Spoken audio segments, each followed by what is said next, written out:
pretty positive about it, but I have a feeling, I think this one is going to be a 3-2 either way. So I'll give you that much. It's definitely going to be a tough one. All right, I'll let you introduce your player, you know, the noob. All right, mate. Well, down and up here, I guess I should say, in the top right. He is the goodest of good gamers. He is, of course, an absolute animal, but he's got very nice manners. It's nice. I don't really think he's a noob, but spawning over in the bottom, you've got me mixed up now with that down under. Bottom left, it is Team GP's Prince, aka Benny and the Boys Prince. All right, mate. Well, you know, I think it's going to be interesting. I think for a lot of people out there, they're not going to be as familiar with what's going to happen when these two players clash. And what I like about Nice is I never know if Nice is going to just pull out his cheese stick. He's going to be like, you know, today my favorite pat player, my spirit animal is Haas, and I'm just going to play the dirtiest stuff you've ever seen. And other days he puts on his stats hat and he plays full-blown, you know, just balls to the wall macro. So I'm kind of always going, hey, what are you going to bring out, mate? And I feel like he's got so much experience in high-level PvP playing against like tricky bastards like Haas that Prince has really got his work cut out for him. I feel like Nice is definitely the at least a small favorite in this match. I mean, he could well be, because I'll be honest, these guys probably play against each other a lot on the Korean ladder. Because I can imagine them both being relatively close in skill. Like, Prince hasn't yet had his super breakout performance, whereas Nice, he's been a top 2 player in Taiwan for the last god knows however many years, and he's taken down big names at season finals. I'll never forget him 2-0ing Rogue in that first match. And oh, yeah. I don't know what it was about him, but he really kind of hit his flow in the last couple of years, which is, it's been really nice to see him evolve. Whereas Prince, yeah, let's see if he can start to evolve, and maybe this will be the start of it. And we already see a little bit of a deviation in what these guys are going for first. Yeah, that's kind of cool. Adept Stalker. Like, literally, I could be doing a PvP guide. I'd be like, well, you go Sentry Stalker for scouting, you go 2 Stalkers for a bit more pressure and map control, double Adepts for more harassment. Nice is like, yeah, you never seen this one, mate. it's the one nobody does. So he's going to do a little bit of both, whereas Prince on the other side is going a bit more standard with the double Stalker. I like that Nice has put that pylon down, so he wants to see, hey, are you going for Adepts? What's popping out of there? But Prince is going to hide those Stalkers. Yeah, it's like, I think the hiding of the Stalkers was a smart move. I wonder what the Adept's about, whether it's just for like scouting information, just wants to scare his opponent, or keeping some of that gas available, like hoping to try and get as fast as Stargate, even though that wasn't the case at all. And the probe does see that cheeky little Adept on the right side, but did he see it? That's a different story. And a fast Nexus going down for Prince as well, so he's definitely chosen what he wants to go for this game. Yeah, just 2 Stalkers. Both of them going Stargate before Nexus is interesting. I feel like, you know, there's a good chance we're going to see Oracles clashing. And I don't know how much PvP you've watched recently, Ben, but it can end so quickly. And already an Adept's going to get at least 2 probes here and a Scout off. Oh, this is brilliant. I am guessing that he did not see that probe on the right side, or rather that Adept on the right side. And oh my goodness. Man. 4 probes with a single Adept. That's actually amazing. And did he get the Scout off on the Stargate with that as well? Yeah. The shade went right past it. So he knows about it. Okay, Prince does put a battery down. Man, I was about to say, you know, Prince doesn't know that there's an Oracle, whereas Nice does. So this could end in the next minute if he doesn't put down a shield battery or something like that. But looks like both players are kind of just waiting for the double Oracle. So, you know, or waiting at least to get these first Oracles out and across the map. So I think both players pretty well prepared so far, as Prince Oracle gets across a little bit quicker. Yeah, and despite losing, you know, quite a good handful of probes there with Prince, he's still all right on that count. And you see, Nice isn't producing any probes whatsoever. Now, he is supply blocked, which might be the case, but maybe it was one of those situations where he wanted to do something a little bit crazy. But I say that, and probes do start up again. We got Blink on the way, Nice and early. No, Nice. Put the Stalkers back in your main, mate. Back in your main. No. Oh, no. Yes, warp in. Yes. It's not enough. Let's go. Oh, miss hit. Oh. I tell you what, when you are cheering for players and stuff, every little move, it's just like, I'm looking at it with a magnifying glass, you know? Oh man, that was a real scary moment. When you move your Stalkers out as the double Oracle comes in, it is one of the worst feelings in PvP. Nice loses his Oracle, that's a bummer. And I mean, it's come on, Nice, build a Phoenix, mate. You gotta get rid of these bad boys, or they're going to keep getting value. But it's a tight game at this point. Much quicker blink for Nice. So I do like that always. Gives you good mobility. He's going to go for a robo and potentially move out to a third base. Whereas Prince, on the other hand, he's a bit ahead on the workers, going straight for the third. He's skipping the robo here. So that's, in this scenario, neither side going DTs. I would say the player who goes the quicker third, no robo, has the advantage. Prince has the oracles for vision. So he's definitely getting a small lead for himself. Yeah, and the fact that he's kept both his oracles alive as well and killing the one of his opponent, that's a massive deal. Obviously, they've both made a few little errors here and there, but this is nerve-wracking. Like, I don't know if Nice has won a map for you so far in the league, but this could be Prince's first, which I'm rooting for him, man. Like, Prince was my fifth and final pick. I think Nice was your fourth or fifth? Like, this is definitely your fifth, sorry? Yeah. Okay. And your fourth was Elaser? I think I might have actually grabbed Dream, but after a laser. I think I might have grabbed a laser before Dream. Those are some solid third and fourth picks, though. Yeah, man.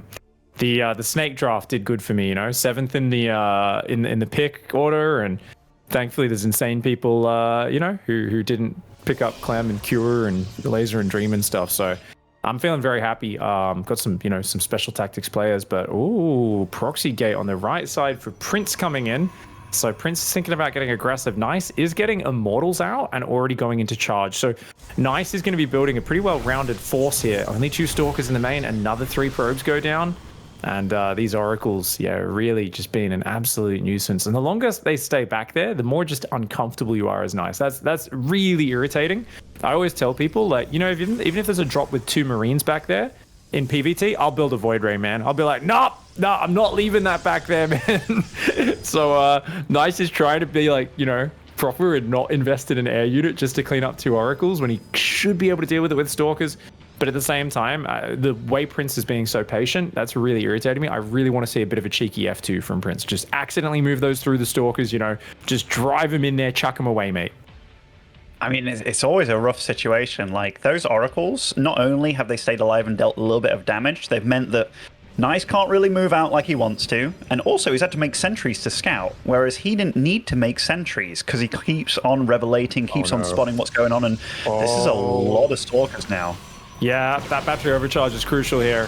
Oh, man, he's going to have to use it really early force fields as well. And, oh, man, the battery overcharge helps for a bit, but it does get volleyed down. There's just not enough firepower here. The Oracle's coming on the natural at the same time as well, but they do get chased off. Nice holds on for now, but he's got to get more units to the front ASAP. There's only 1 Oracle left in the back now, so I think Nice can hold on just barely. It's close. It's real close. That battery overcharge, and the battery completely depleted now, and the Stalker count's pretty good on both sides. In fact, very even if you look at the supplies overall. Prince has a bank accumulating, and he has 4 more gateways on the way. Soon it's going to be, in fact, Nice already has 8 gateways up and running. He's been really on top of his macro, actually, this game.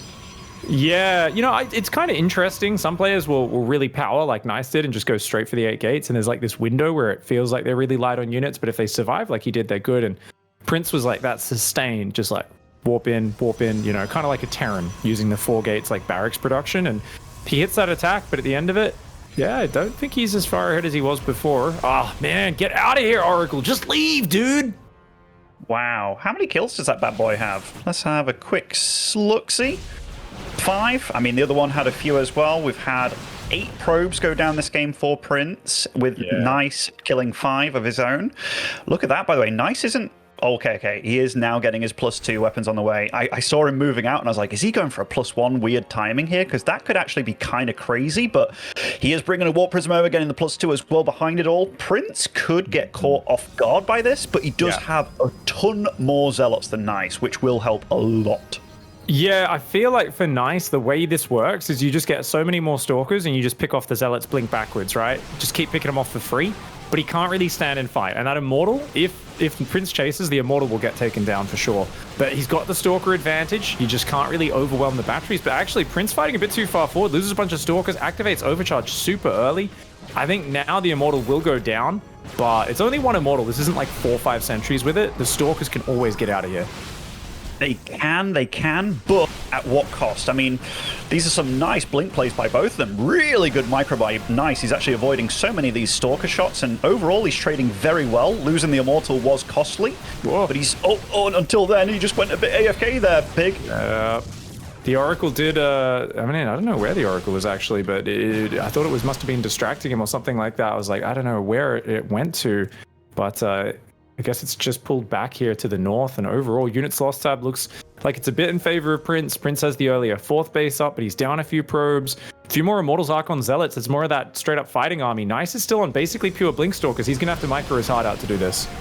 It certainly is, and boom, Warp Prism taken out for Nice, and that is very unfortunate for him. No more reinforcements in this fight. The Archon won't be able to do too much, but the blinks, the aggressive blinks are huge. Both of them taking significant losses, but Nice will escape with the majority of his army, but Prince, he's on the chase now. Yeah, too many Stalkers going down. Stalkers much more expensive than Zealots. Prince can trade Zealots all day. Nice has got to use the defender's advantage. He's got to be really just survive. That's his only goal right now. Pull back. The battery overcharge is coming in. If Prince keeps attacking into it, that would be a terrible play. And he does pull back very wisely there. I don't know if Nice can really chase it too much. He does have a cannon on the right side, kind of helping out a little bit, but still feels like the critical mass of units might be there for Prince. Oh, look at this camera work by Wardy. It's beautiful. Fighting on both sides is nice, and supplies are so damn close. I think probes are starting to fall now. That cannon did fall in the 4th base for Nice, but I think Nice is actually getting enough units to take this down, and boom, he takes down the Warp Prism. The overextension combined with the Zest Bank. Your more experienced players, I think, have been mentoring the other ones. Benny, they're a bit of a bad influence there. That was 1,500 minerals in the bank during that fight. It certainly was, and, you know, it's not all over just yet, Pig. We do have the big upgrade starting here, +3 on the way. The armies are very, very close between them. Both have a little bit of money to spend, but Nice, he's on the aggressive here, but defender's advantage, shield batteries are available. Many pylons to warp in on as well. Going for Archons as well. That will help against this large swell of the Zealots, and wow, such a premature shield battery. Yeah, Prince is a little bit quick on the trigger with that one.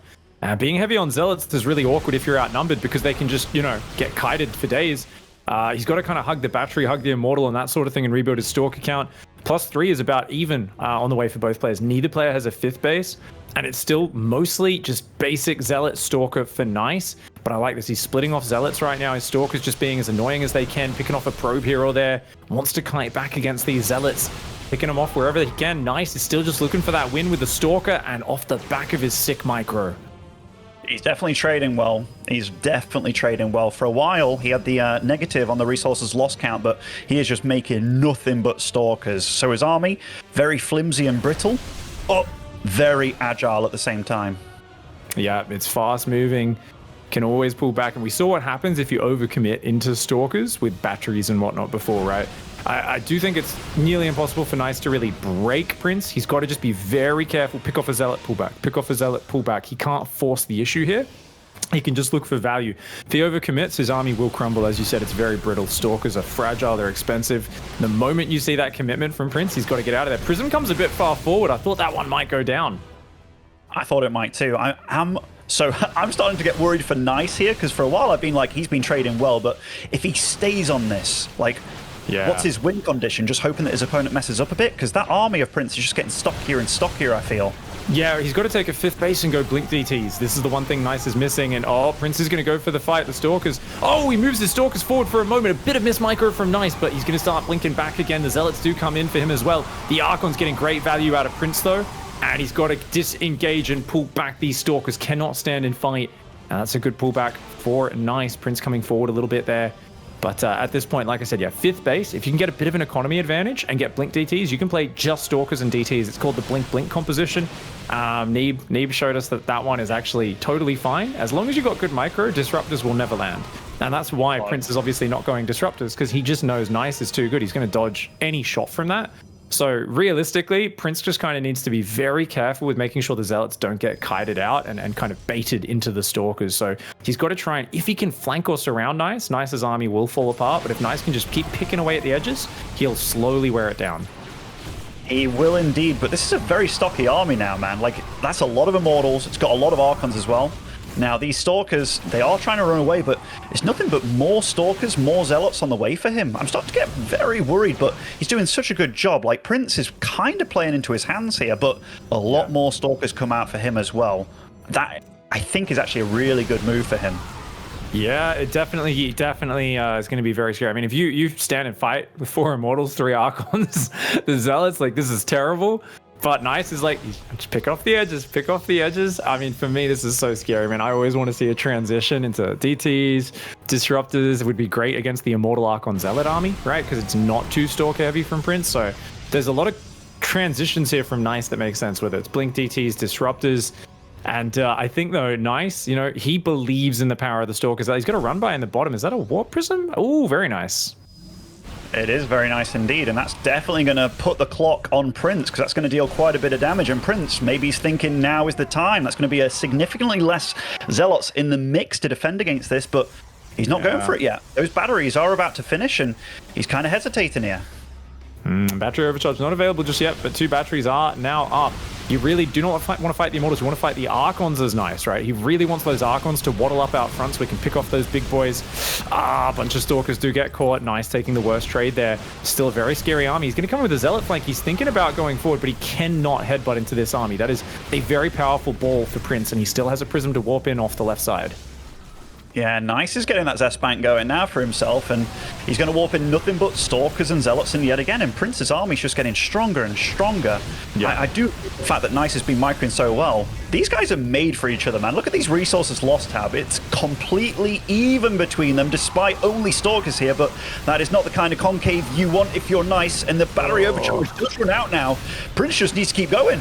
Yeah, it's a terrible angle for an engagement. The shield batteries were really poorly placed for Nice. He actually walled off his own units. And this base location, I think, has really potentially been a disaster for Nice. But the Zealots do come in. Lots of Zealots. The Immortals not doing much damage. As long as they're hitting Zealots, the Archons are gone.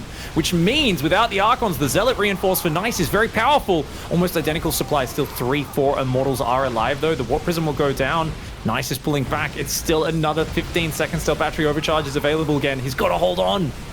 Look at those Immortals. They are the big daddies of this fight here. Resource loss tab starting to eke in favor of Prince. Takes down the 5th. Got a 5th behind it. Oh, Piggy. I'm loving it. I'm loving it, you know? But I'm not... Okay. I'm not going to start celebrating too early, because this has happened to me before, Pig, where it's like, it starts off well, but it all goes downhill. But I looked at this, and this... I think we've got a lot of very close matches, but I was looking at this and I was like, this actually could be 50-50, and it was. Yeah. I think this is a very important match. I was looking at it and I was like, ooh, quite a lot probably rests on this first match. It could still go either way with pretty much any of these matches. I don't think there's any match where you're like, oh, there's no way the other guy could win. So yeah, we've actually got a really fun set of matches. Of course, we've got Ryang Clan, Maru, Cure, Zest, Dream, Nightmare, Laser. That's gonna be sick to see how this one unravels. I do want to ask you, Ben, though, what the hell, man? Do you just hate Zerg? Like, don't they win every Premier tournament? You just don't like Zerg players, or? You know, I thought I'd be with the community on this one. They see enough Zerg winning already that I thought I'd show you that there are 2 other races in StarCraft 2, you know? And so that is what I've gone for with my lineup here, and that's what we're going to stick with, Pig. Okay, all right. So if people start arguing with you about who's the greatest of all time in StarCraft, it's Nesty, right? Actually, I mean, that would be nice for me, because I did take down ST one time, so that'd be really good for my boasting, right? But no, I mean, obviously it's Serral, right? It's got to be Serral. I know there's lots of people that say other things like Rogue, and there are other people that are vying for the crown, but yeah, it has to be Serral. I think with this most recent World Championship, it's looking that way. I don't really put too much stock in the arguments about it, because it's always hard to compare periods and stuff. But yeah, I think I mean, you've got periods of dominance, right, that are just unknown for most other players, right? I think you look at the 2018 of Serral, you look at the 2018 of Maru and GSL as well. It's kind of insane. Nobody's ever really done that before to GSL, so it still has that aura. GSL, you know, there's still those nerds. I've read a YouTube live stream chat once or twice, Ben. Apparently, it's the only tournament that matters, and everyone's afraid to go play there. So. Yeah, like that 2018 for Serral. I mean, we've had really dominant players like Maru and GSL, obviously. He was super dominant. We had MVP when he was super dominant. And I mean, like, those are names that you will absolutely always say are legends in their own right, rogues of the world. But Serral doing what he did in 2018 is absolutely unheard of, especially being a foreigner. But then to kind of have these moments where he lies a little dormant, but he never looks bad. Like, even when Serral isn't winning everything, he's still always looking pretty damn good. I can't always say that about every other player, even if they are like GOAT status, you know? Like, Yeah. like, for example, Rogue, sometimes I'll watch him and it's like, boom, out of the groups. Maybe Serral's been out of the groups too, but I've never felt he's looked bad doing it. He's always looked glorious in my head. And yeah, coming back and then doing what he did at Katowice when people were sleeping on him a lot. It's it's amazing. Yeah, dude. It's kind of cool to see the different arcs that all the different players have had. You know, I always have a love-hate relationship with Rogue as well, where it's just like, dude, I don't like the fact that he makes a lot of my favorite players look like they're terrible whenever he's on point, you know? Like, I'm like, okay, that's really uncool, dude. You shouldn't make other world champions look bad at the game, but you do it regularly. Like, but he's just like so smart with his gambles and stuff. He knows exactly where to take the risks and how to abuse people. So he's kind of, I don't think any of the players looks as kind of unfair as Rogue when he's on point, but then he has much longer like cool periods than the other guys. But anyway, that's a side discussion. We're into game 2, mate. Game 2, and I this was one that I'm a little unsure about because we've both got 2 very good Terrans right now. And speaking of very good Terrans, spawning over in the bottom right on Curious Minds, it is Benny and the boys Ryung.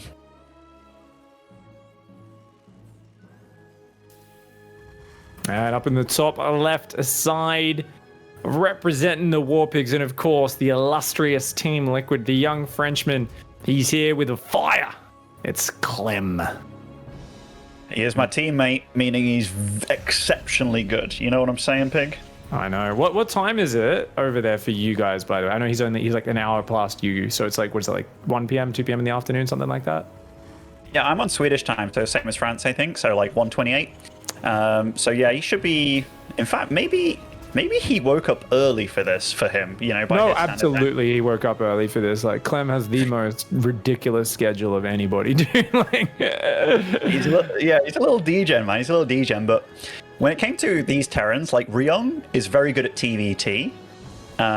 Cure is very good at TVT as well. But then Maru's obviously the GOAT. So I think Ryung lining up against Clem wasn't the worst, but I still would give Clem an edge. Because I don't think I wanted Ryung against Cure, but maybe Maru against what's it called? Maru against Cure would have been the best, or Maru against Clem might have been the best. I'm not sure. Yeah, 1 week. I really was like, yeah, it's going to be interesting. I mean, I don't think anyone's sleeping on Ryung right now because his build orders have been so good. You know, we're all like he's Maru's brother, right? You know, not actual brother, but basically, you know, they're strategically holding hands and skipping through the fields of StarCraft. So there's a lot of nasty builds that I think we all are kind of going, okay, keep an eye on Ryung and be very wary because he's been bringing out some really good results and peaking at the moment. Certainly has. And when it comes to TVT, even though Clem is one of the fastest little fuckers alive, this can very often be a style matchup and very much so a strategic matchup. But this is already a nice start for Clem. Look, he's utilizing his nice little micro here, gets a few nice shots off, and Ryung being a bit greedy with this, going for the reactor afterwards, whereas, yeah, Clem just dealing quite a bit of damage already. This is not what I wanted. And he leaves just before the Hellion comes out. Yeah, that's the risk of going for the early reactor, of course. You know, loses SP though, I guess. That's all right.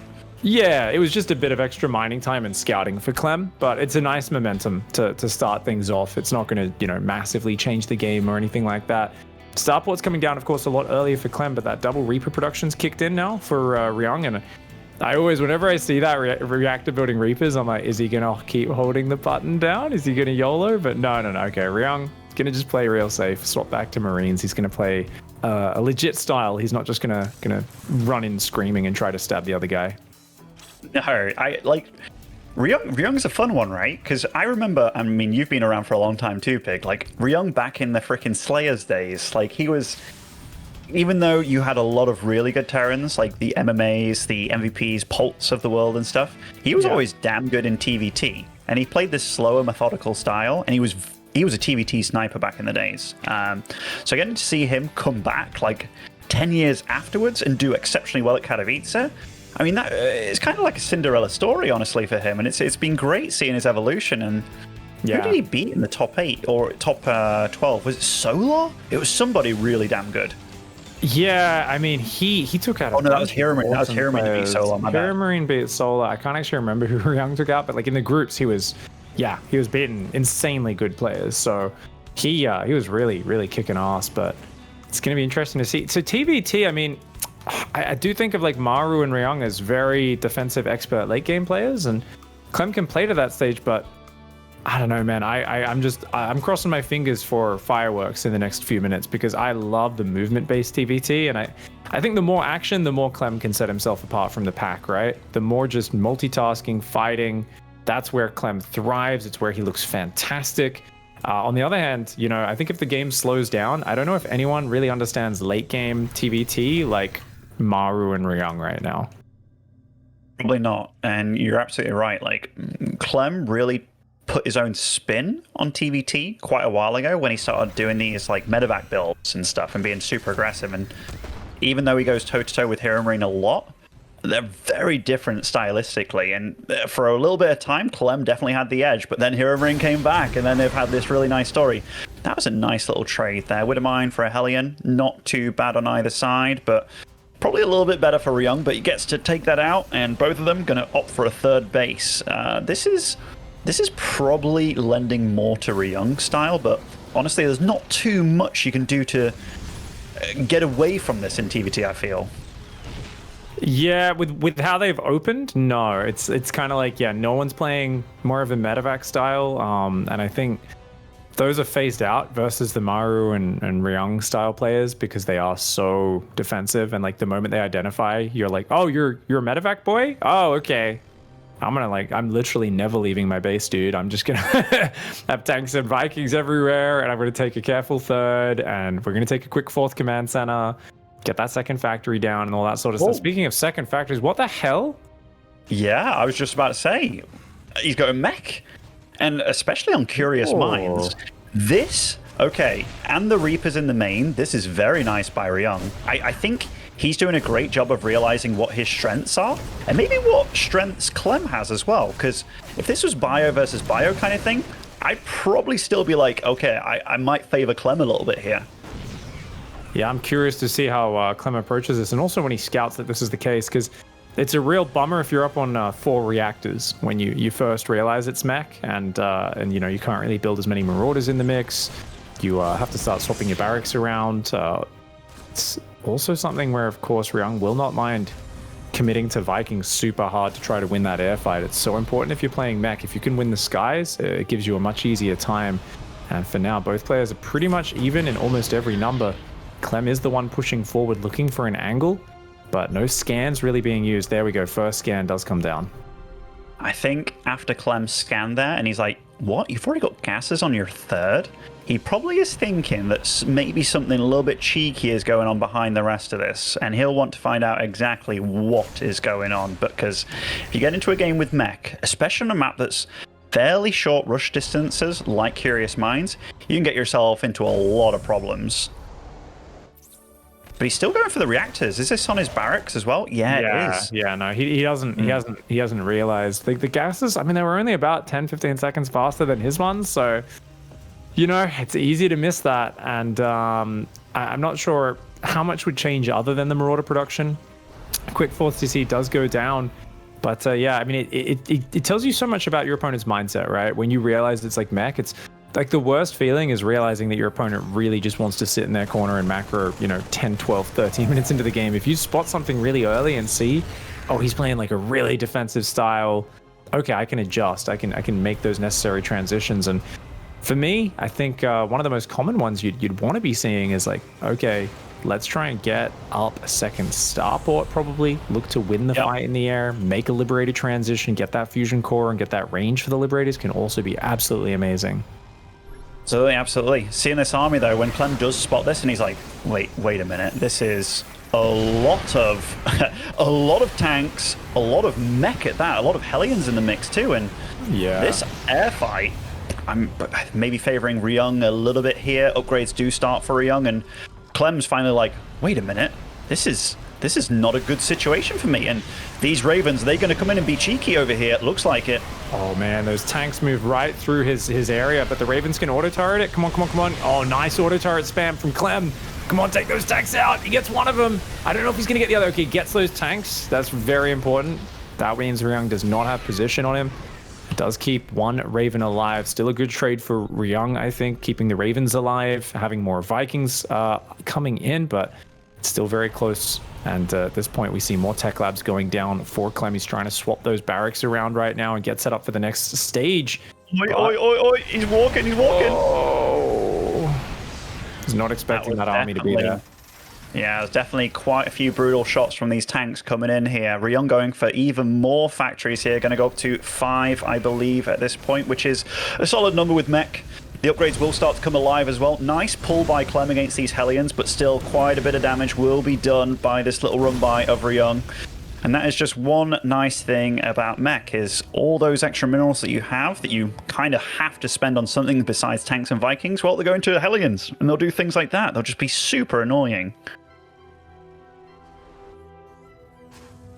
Alrighty. Coming in as well. All right, we're going to see Engineering Bay is super duper late there for Ryung. We'll see what happens.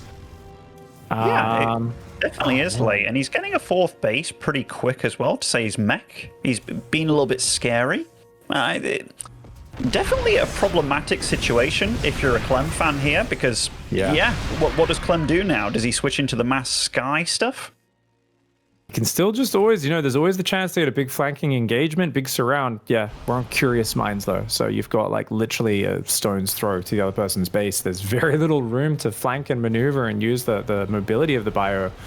It's all going to be about the air war, but there's already Thors on the way for Ryung. So this is something where even if Clem wins the Viking fight, it's going to be really tricky to capitalize on that. And right now he is down on Vikings. He's going for the 2nd and 3rd starport, but there's a maxed out mech army, and yeah, holding his ground against that's going to be very tough. I mean, he's got more tanks right now, so you can always hold off a mech player with scans and tanks, right? Just having a superior count. There's no Raven transition, but there's an extra base for Clem going up. He's got a bit of mobility. He wants to move in and find some trades. He's not really going to find anything.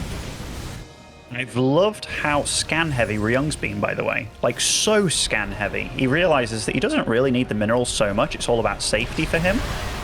And he knows where Clem is nearly at all points in time. Knows what he's going for. And he's getting ready for that air transition of Clem as well. And, like, the amount of Thors that he's going to have on the field here, Pig, it's insane. He's on 3, getting 2 more as well. 2-2, almost done here as well. Yeah. Okay, so that's going to be interesting to see how that one goes. I've got 6 Vikings building. I mean, I really feel like Clem's at a dangerous point. When you're mid-transition into that air, but you've still got less numbers, there is nothing worse in TVT than having a lower Viking count. I mean, I think we all remember I think it was the last chance grand finals between Kua and Maru, where we kind of saw that over and over again, where Maru would have like 2 more Vikings and just win the air fight barely, and then it would lead to such momentum advantage. So right now, Clem needs to get these extra Vikings out, needs to be really careful, because those Thor shots, if they, get a few big splash damages off, that can massively change things. This game could still go either way. Clem's the one who looks like he wants to try to make a play. Ryung looks like he's just going to sit there and kind of wait for Clem to mess up here. Yeah, Ryung's already switching into a lot of CCs. In fact, they both are at this point, which is cool on both sides. And Clem, I love this posturing and positioning by him. Like this little area here above this bottom flank. It's where you want to be, because the mech army, if it goes along that bottom flank, he's very susceptible to some counterattack. Clem knows that. So this is where he's really going to position a lot. And oh my god, they're both neck and neck here in these positions. But oh, nice little engagement for Ryung here, it looks like. And look at that little Viking flower by Clem. Yeah, you don't want to focus fire. You got so many Vikings, so they're both just kind of A-moving, which is the way you're meant to do it. But with the anti-armor missile support, it looks like a pretty decent fight for Ryung, trading out the Vikings, ending up resetting that. Even more Thors coming in. Dude, he's going to 7 Thors with 3-3. Whoa. It's going to be very hard to keep those air units alive. And he's getting ready to go, I think, Pig. Like, look at this. He's going for the interference matrix. 1, 2. They kind of go off very, very calmly there. Oh, Clem is so quick. Clem, he unsieged before it hit. Gets them both out of there. Gets a tank for free. He says, yeah, I'll take it. His SCV count's too high, though. So right now on a small map, Clem needs to throw SCVs away because he's in danger of dying. The army's just a bit more efficient for Clem. You've still got Marine Marauder medevac in here. So Ryung's army, it's so scary. I do think Ryung might be able to push and kill him. I feel like now you're up to so many orbitals as Clem, 5 orbitals with 2 more making. Yeah, and I like that he's trying to take the corner and everything, but I think he needs to throw away 10 or more SCVs, replace that with Liberators right now, because there's going to be so many Thors. I mean, he's going to struggle unless he has like 16 Liberators at least. Yeah, I think Clem's done a really good job of getting those air upgrades online. Like, Ryung's going to have +3 armor, but he hasn't actually started the +1 air weapons yet, which might give Clem quite a bit of an edge here, but he will spot that Ryung's actually expanded really damn fast. And Ryung's keeping his minerals low. He's just doing nothing but infrastructure, which is a really smart play, I feel. Like, he's definitely playing the map very, very solid. Yeah, he's a little down on orbitals right now, so that's one good thing going for Clem. Of course, scans at everything to know what's going on in the game in the later stage. Clem's also adding building armor, high-sec auto tracking. Ryung's, of course, queuing those up off his single eBay. An extra starport goes in for Clem as well. And a split push from Clem could be good. It also could just expose units for free kills for Ryung. You got to be really careful with this sort of move. Certainly could. There's a big blue blob of Ryung coming over here, which is it's a pretty stocky army. If he gets rid of those 2 tanks, and he does, okay, there's 3 tanks actually, but these Hellbats will do such a good job of tanking. Yeah. All the tanks will fall as well. Honestly, a nice cleanup by Ryung, but this is going to leave him quite exposed elsewhere. Clem notices that. Look at that. There's a big move on the bottom.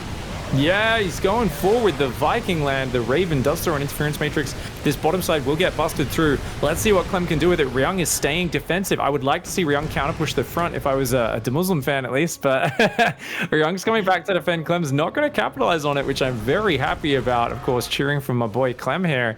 And I think that ends up all right. Both sides are, of course, banking resources, a mass Liberator Remax coming in, but there's still 8 Thors on the ground, and the Raven transition is starting for Ryung, and it feels like Ravens are the ultimate endgame unit for TVT.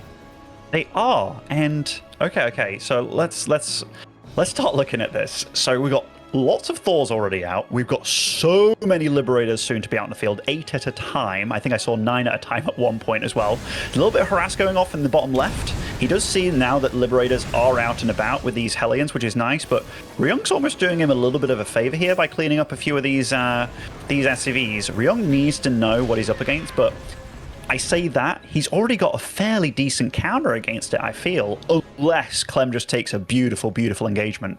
Yeah, I mean, the thing is, it's with the high impact payload, Thors have 11 range now. They're massive anti-air range, so it's really scary. Libs do, of course, with advanced ballistics and the range of the radius. I think they have just the same range. Like, I think if you siege up maximum range in front, a Thor can't hit you without you hitting in return, right? With the Liberator, but it's only if the Thor comes from like the side, right? Yeah. I mean, like, if they fight head on, so if Clem, whoever's already set up, is going to be ridiculously hard for the other person. And you can see here, Clem's very quick to land a few zones here. His air supply is pretty high. He's got, I think, slightly more Vikings as well. Big Daddy Thor on the top, just cleaning up a few tanks there as well. Or they're just looking to catch each other out. But looks like Ryung's the one that's a bit more aggressive. Yeah, tanks will go down though. Viking advantage still goes to Clem right now. Those Thors very dangerous. This is such a crazy fight. I would be so unconfident as either player in these scenarios. Like, I don't know. I feel like a bronze player again looking at these sides. I'm like, I don't know what to do here. Can we just make battle cruisers, please? And Ryung is just all about getting even more Thors, man.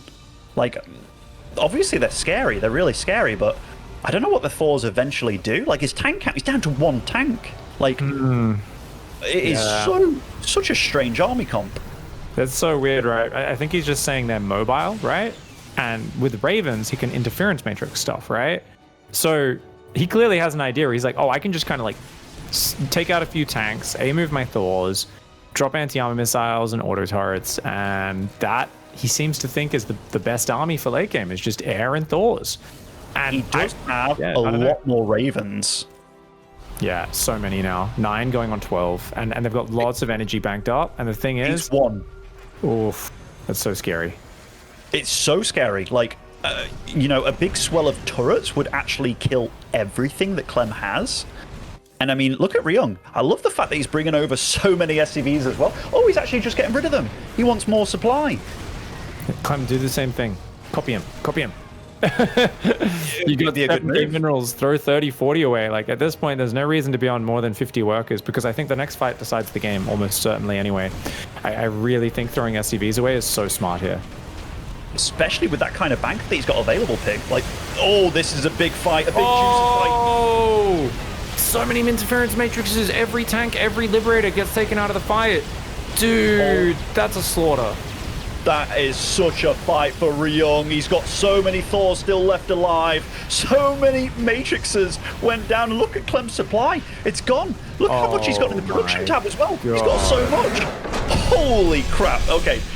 Okay, I'm not going to rub that in because that was just a sick engagement. That isn't something you see very often in TVT. No, that was pretty cool, man. I've never seen someone build so many Thors. What the hell? That was pretty cool. Props to Ryung, mate. Yeah, super props to him. Like, at first, because I'm a big bio fan in TVT, and I have been for a long time. And you know, I think the world has been more of a bio fan when it comes to TVT. Yeah. Mech, I've always felt that it can be good, but the Ravens, it's all about Ravens in both situations. It really is. The fact that he only had one Raven available there, did Clem, that really bit him in the butt, man. Seeing how well they could be used. And can you imagine if he was in a similar situation, shutting down all those Thors? Like, that would have been crazy good for him. But yeah, really well played on both sides. But Ryung, that was some galaxy brain play there.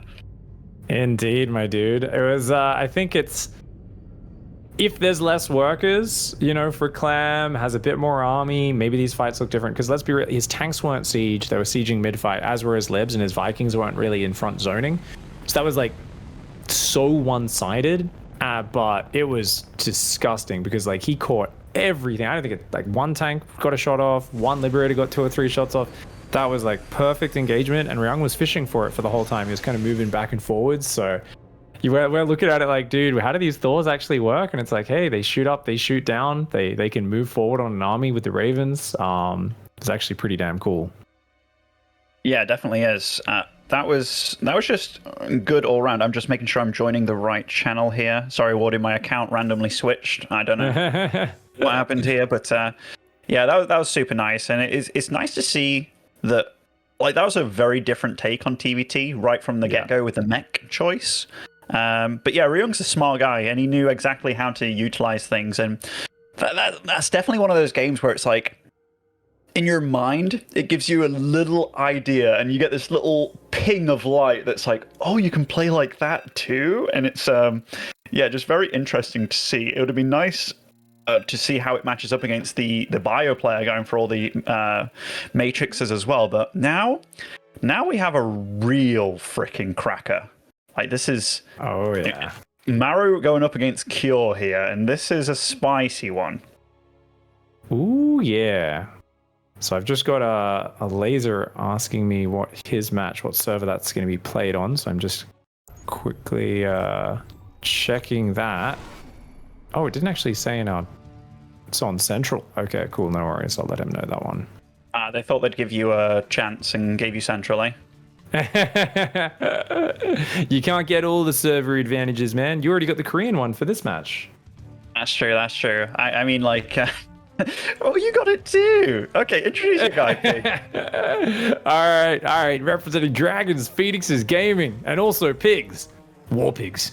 This is Cure. And my boy, up to no good. As always, it is Maru. Dirty boy. You know, when you know you can't win straight up, you do have to bring out those cheeses once in a while.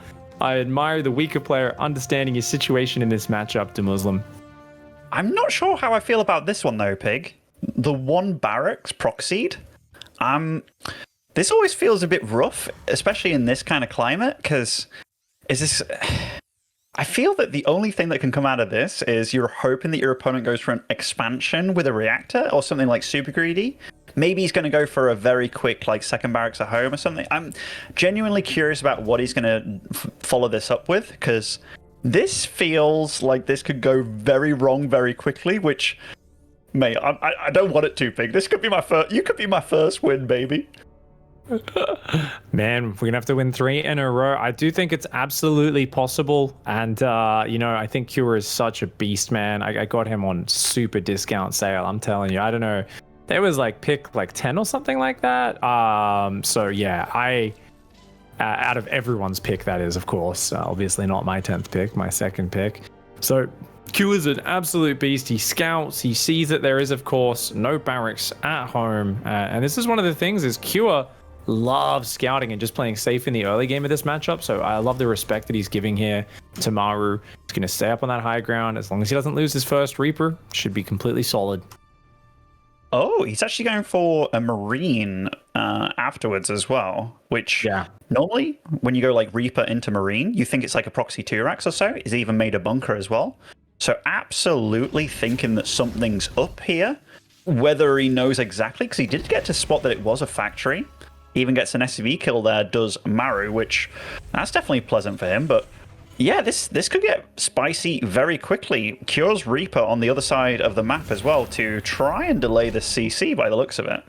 Yeah, well, he's building a tech lab as Maru, so Maru, no command center for you, mate. This is perfect by Cure. I was so worried he was overreacting, but I mean, you see that and you got to feel good. You can poke back up, make sure there's no SCV coming. Still got plenty of time to get out of there with his Reaper and go hide. Or he can just jump into the main. He's like, screw it, let's go kill another SCV or 2. Heck yeah, Cure, go for it, son. Oh, I'm not the happiest about this. Not the happiest about this. 2 SCVs going down for Maru. That sucks for him. Shouldn't lose any more, though, if everything goes his way.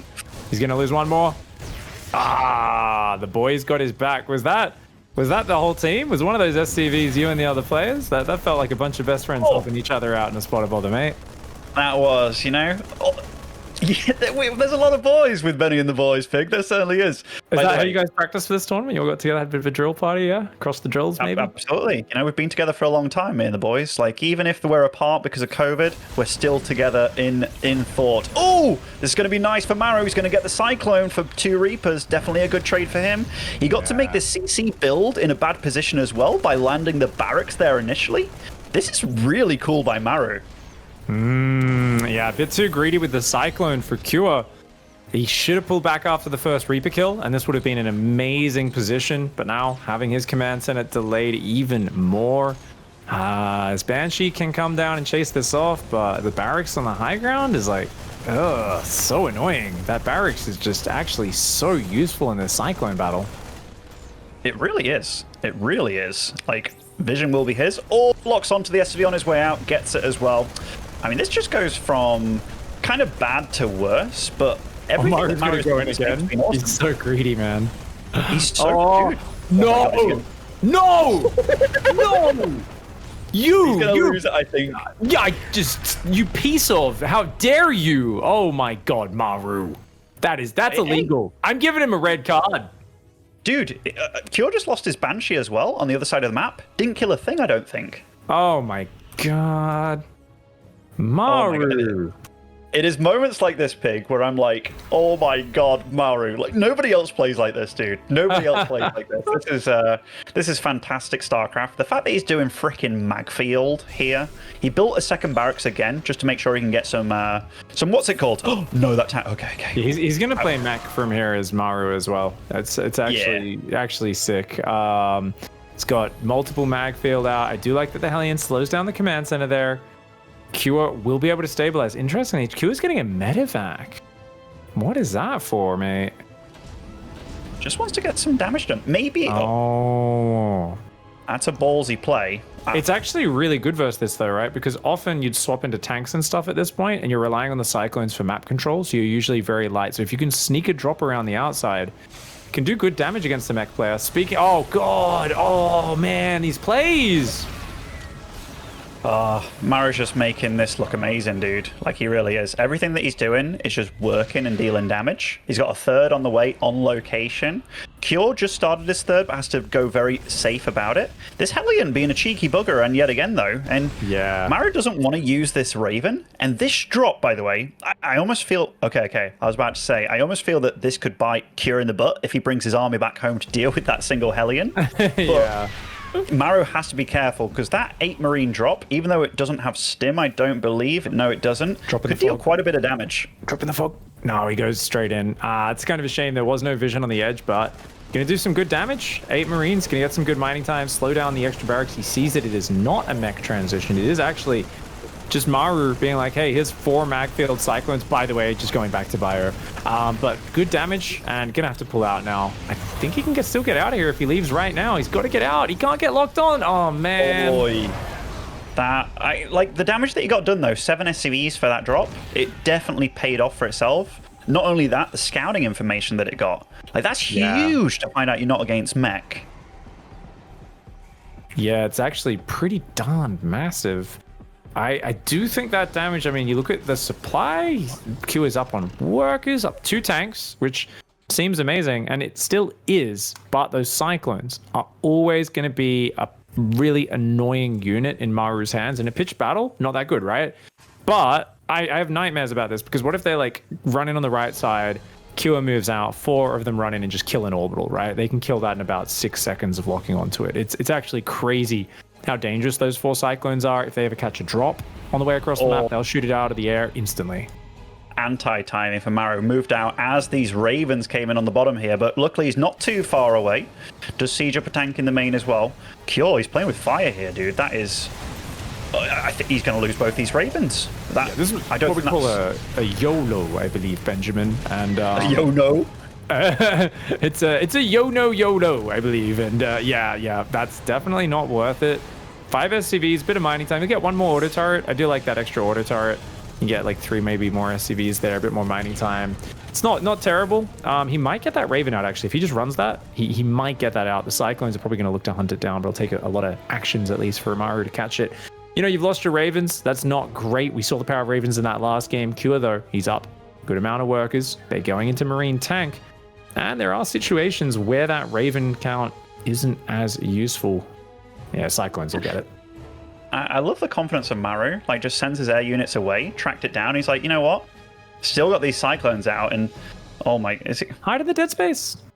This is such a little game of cat and mouse that's funny to watch. But losing those Ravens definitely sucks. You're totally right. But everything else, like Cure, bought himself a lot of time, and time is money in this situation. His upgrade's going to come on a little bit faster than Maru's, but there's one thing you've got to be scared of as any Terran player going up against Maru, is Maru's ability to play the late game. He's better than anybody in the entire world, and he can slow down the game to his pace, and he's the one with 3 Ravens still alive.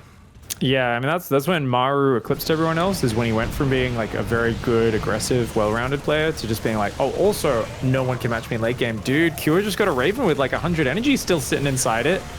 And Maru's like, we're playing throw the Ravens away. That's fine. Let's do it.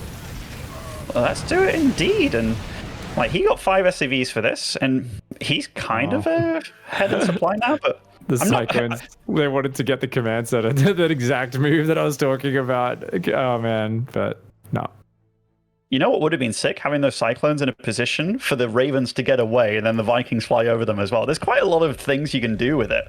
Maru does start up his 2-2 quite a bit faster. Cure did seemingly forget his armory here. Not super duper late, but yeah, definitely mistimed here. Yeah, we'll see if that matters. Bio versus bio, it's more likely to, but I really wonder exactly where it's going to progress to. Maru's got the quickest second factory. We know Maru's a late game god. Gets a few locks there. Does take out some units on the right side. 1 Cyclone does fall as well. Oh, double drop coming in. Double drop coming in indeed, but that is a lot of tanks. Nice positioning by Cure, realizing that he was vulnerable over there. Moved in before the damage was even thought to be had, and yeah, very nice defense by him. 2-2 still not yet started for him, whereas Maru's halfway done when it comes to that. 4th bases done for both players. Maru just went for it on location by the looks of things. In fact, he's going for a 5th base on location. No! Oh, he gets that lock on. No! Yes! Oh, man. Man, Maru just... He's playing some special TBT here as well, man. Like his own swing on things. That was an unfortunate mistake because, I mean, QN knew there were Marines over there. So it was a dangerous area. He should have been walking tanks and Vikings over there. He has a Sense Tower on the right side of the map. It was an unforced error, but Maru was looking to capitalize for so long, and he finally does get that 4th command center. I still don't think just killing a 4th, you know, wins you the game or anything like that. It's just that 2nd and 3rd starported down so much quicker. And what I'm really looking for here is Cure, you know, what did you learn from that last chance run-in back in December? It's been 5 months. You know, you've practiced a lot. You've probably played Maru plenty of times since then. What are you going to bring out to adjust in the late game? Because what ended up happening in that series, I don't know how well you remember it, Ben, but game 1, I think it was, Cure tried to actually play Viking Lib while Maru played Raven, which is kind of a cute way of adapting. But the one mistake he kept making was fighting with less Vikings and just never getting enough Vikings out and kind of fighting at the wrong time, right? So he was kind of like losing 3 Vikings for every one of Maru's just because he'd, you know, lose 15 Vikings and then he'd fight again just before matching the same count. Whereas in this scenario, I think he's going to have learned his lesson. He's going to be much more focused on making sure he has like a really perfect Viking count in the battles. The problem is that he is behind on the gas on the 4th, and oh man, these Marine trades good for Maru. Yeah, he's got better upgrades as well, and he's already starting that Raven transition. It's funny how Maru does things, by the way. Like, he started floating over his 4th, and then was making a 5th on location. Like, that is some rapid development when it comes to your economy. Here as well, he didn't start his 3-3. He actually prioritized getting the Ravens out, as well as Corvid Reactor, and then gets, like, 2 extra starports as well. So despite getting that 2-2 lead, he just kind of used the gas elsewhere, which... it's these little things that make him so special in this matchup. Got a 2nd armory on the way as well. Like, really valuing this high-tech army. And he's going to build the Iron Bank, Benjamin. He's going to get mass orbital. He's going to get map hacks with it. Endless scans, endless money. He'll start throwing his SCVs away maybe 4 or 5 minutes from now if things go as planned. You know, Maru loves this stage of the game. He's the best in the world at it, as you've said, and he's made a lot of players look very, very lost in these scenarios. Think of, like, you know, over a year ago at Katowice, the previous one where like Raynor was dominating everybody, got way ahead versus Maru a few games, just looked lost in the late game because Maru's like ghosts were so good. Maru has made so many people just look out of their depth in the end game. Cure has been one of them in that recent DreamHack Last Chance finals, so you're going to see exactly what he can bring in. I still have faith because Cure is an exceptional player who keeps on getting better and better with experience. But right now you can see the way Maru is just establishing a foothold on this right side of the map that's going to allow him to encroach in towards that base. And if he can start denying bases, then he's going to suck up more resources off the map. Thankfully, Cure finds that one in the top left. Yeah, Cure definitely kind of cluing into how Maru likes to play, which is rapid expanding, which works out for him very well. But Maru's starting to take more than half the map here, and he's the one that can be aggressive, be in his opponent's face. I like the army that he's accumulating as well. Even though Cure has more tanks and more Vikings, the switch maybe not be quite as fast, and Maru's just kind of getting rid of a few of these Marines to deal damage, and good damage at that, and he's just going to keep on remaxing, resupplying when it comes to that air battle, and very nice play by Maru. 4 Ravens versus only 1 Raven for Cure so far. Definitely a very big advantage there, and we see how tanks sometimes seem impenetrable, but you've got expendable Marines, you get a command center with it, you get a few tanks, you know, you damage some buildings. It's not a bad way to trade those out, and it is going to be a mass air battle. Now, neither side has anything like a Thor in there to kind of disturb the maths, right? We've got, obviously, similar Viking counts, more Ravens from Maru, and I think Cure needs to kick up that Raven production ASAP because it takes a long time to build energy. You really need to get them minutes ahead of when you actually want to be fighting with those Ravens. Certainly do. 3-3 is about to kick in for Maru, which it is scary. And also, let's have a look. See, Cure only has +1 on the tanks, meaning his tanks don't yet one-shot Stim Marines, whereas Maru's have +2. They will one-shot Stim Marines. So a lot of things going in favor of Maru thus far. Cure will get a nice little dive in here, gets on that 3rd base, very, very exposed, gets a few Vikings for trouble, and a lot of SCVs. Yep, and a command center as well to boot. Not bad. That's a bargain run by that one. Is very, very nicely done. And gonna try and get a tank on the way out. We'll get it. Not bad, dude. Cure does answer with some value. If only you could clear that right side of the map, though. This sort of late game scenario, having this sort of thing established, just tanks, turrets, sensor towers, it's oppressive for the other player to deal with. It really is. Like, hey, cool, I got the Viking advantage. It's worth nothing. You can't engage over missile turrets. No, he certainly can't, and he's getting like the high side auto tracking as well. This will be a bit of a sky battle going on here, and that's so many tanks behind it all for Cure. So even if Maru wants to move forward and deal with this, he won't be able to. And Cure still has the Viking lead, but he's now starting to get a few more Ravens onto the field, which is very nice for him and nice for the Cure fans out there, because yeah, he doesn't want to fall behind against a player like Maru. You're our last chance in this match, Cure. You have to win, and the next 2 in a row. Come on, you can do it. Oh, my lord. Whoa. Okay, a few good tank shots do get down, and I don't think the tank's got that far forward. I think this is an okay fight for Cure. It is actually this. He has so many tanks, Pig. So many tanks. Maru didn't expect this kind of number, especially the ones that came back into the fight. Like, that was nuts. Very nice fight there for Cure. I want to see some repairing, though. Cure's Vikings are all in, like, the red and the orange and stuff. Quite a lot of them are, so definitely remembering to repair. Going to be important. Now, there's been enough fighting. Neither side has actually gotten up a giant, massive orbital command centers to back up what they're doing. It's only 5 each, so they're not at that point where you can just be like, oh, I've got so much minerals coming in, I can just throw away 20, 30 SCVs. So there's no supply advantage in that regard. Maru's building 8 more SCVs.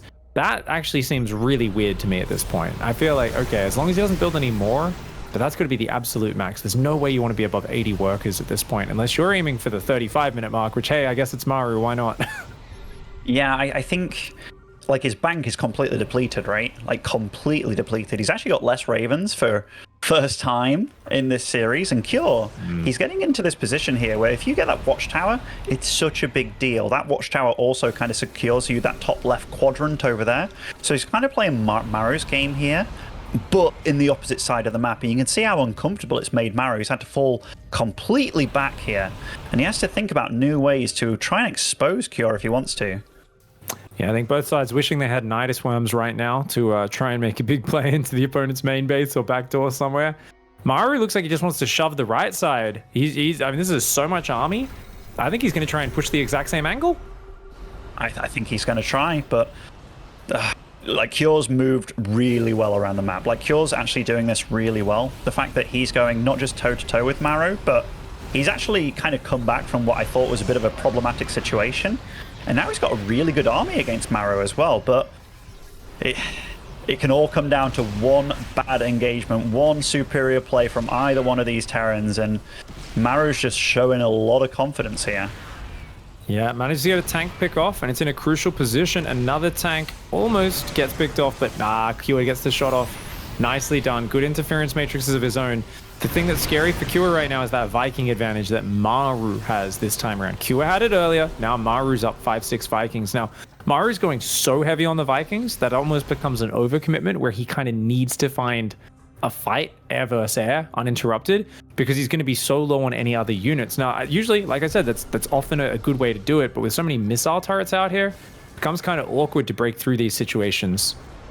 Look how Maru's moving around the map, though. Like, he's kind of really utilizing the space between these rocks. Like, at first, he had to retreat to the left side on his side of the middle of the map. Whereas this time, he's just kind of pushed a little bit more forward.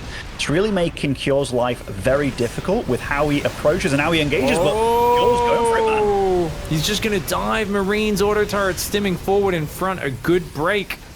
I got to keep in mind that tank count, dude. 14 for Cure, only 6 for Maru right now.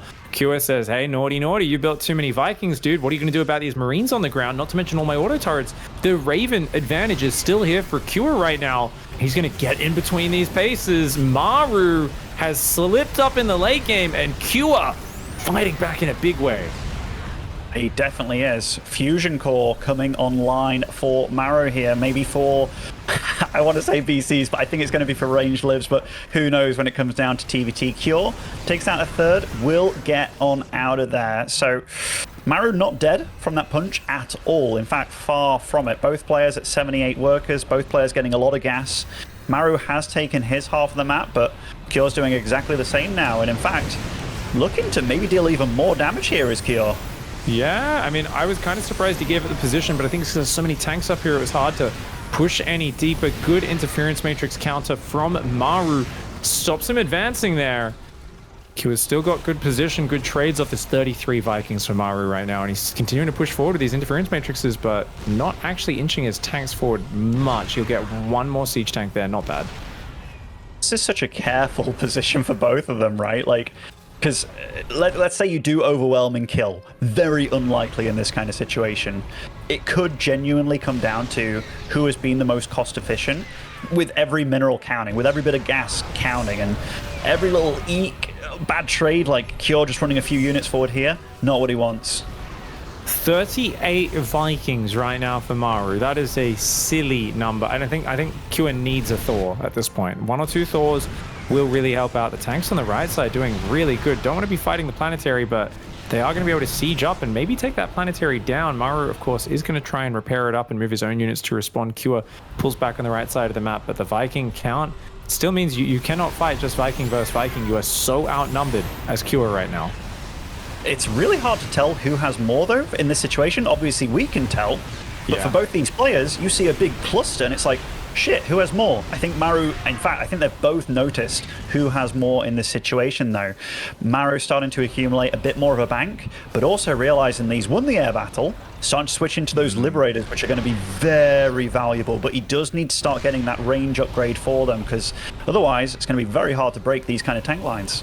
Yeah, he's forgotten about the range upgrade so far, and oh, no scan. Kyor, bit slow on the scan.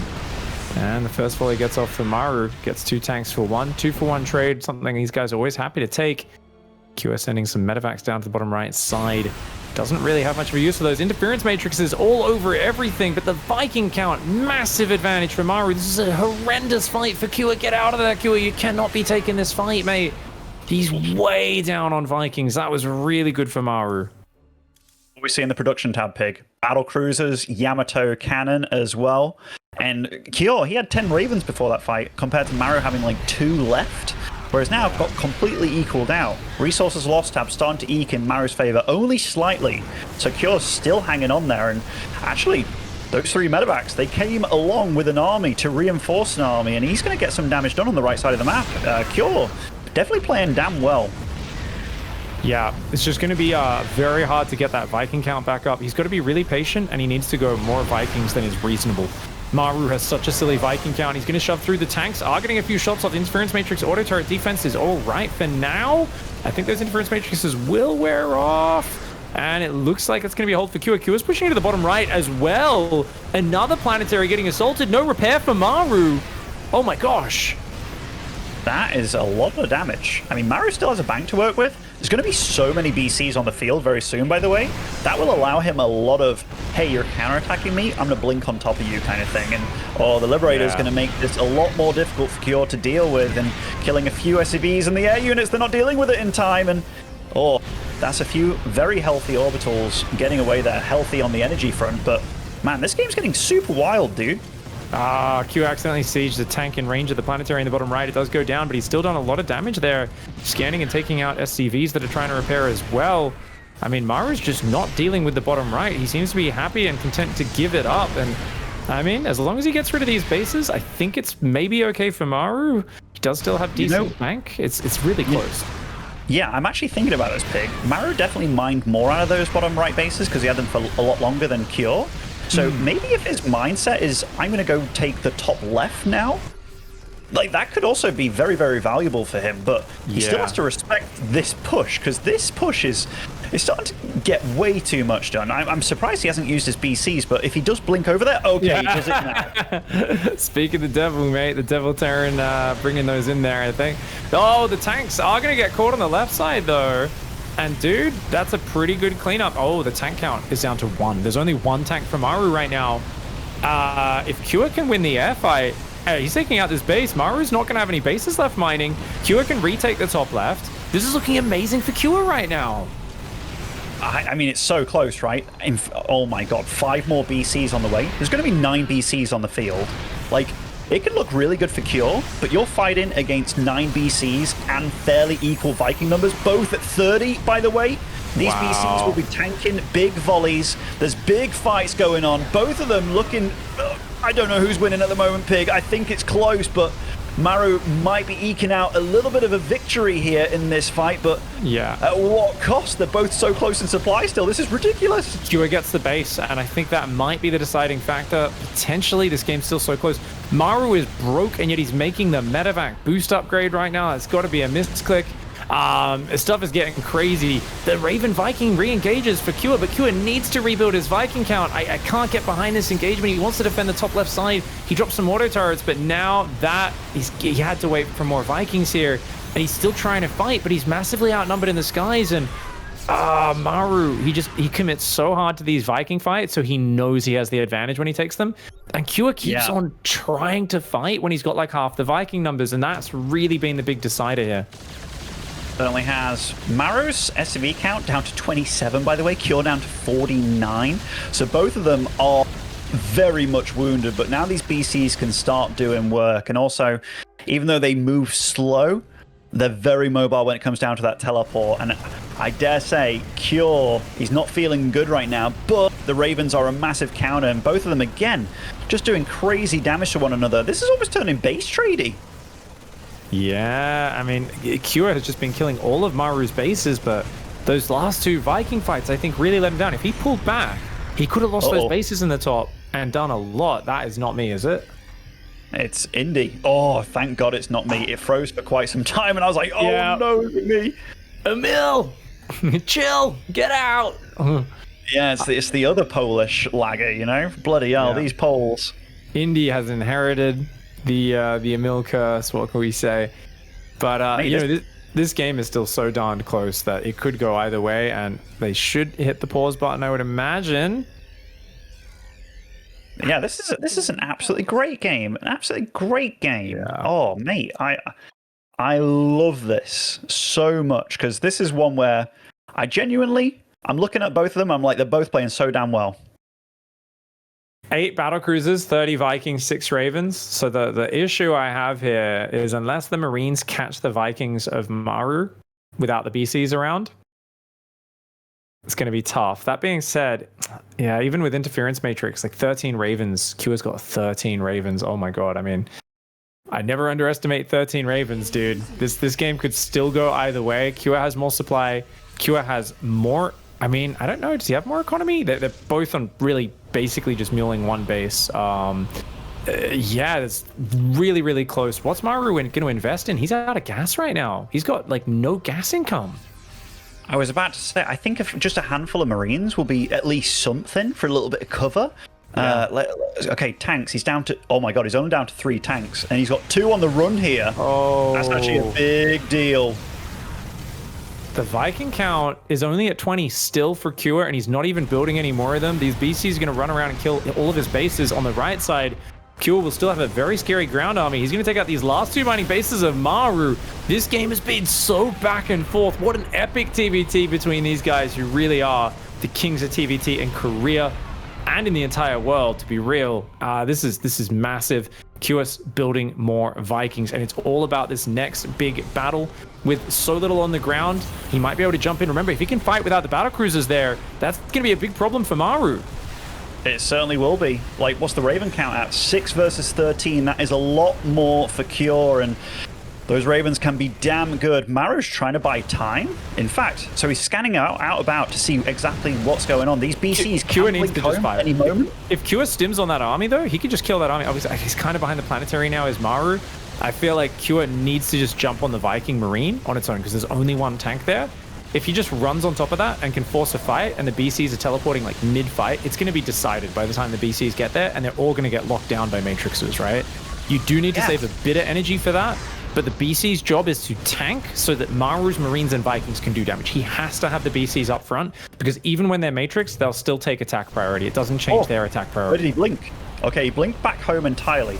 By the way, Cure getting himself into this position in the main base, like, sure, Maru can't attack him, but I don't think Cure can really get out properly either now. Yeah, I mean, he's got some medevacs, so maybe. Oh, it's going to happen. It's going to happen right here. The Ravens go in. The Vikings trying to fight. And a few Vikings that go down for a few of Cua's Ravens. Battlecruisers coming forward again. More anti-armor missiles on both sides. Auto turrets going down. The Vikings trying to fight. Cua trying to hang on. He's going to clear out Maru's entire base. There's no way Maru can rebuild. Cua is mining a little bit, and he is rebuilding a little bit. But this fight still needs to go pretty well for him to win this game. Anti-armor missiles, interference matrices, the Marines go down, but the tanks on the low ground, the tank, I should say, for Maru is still the one thing stopping those Marines from closing the distance.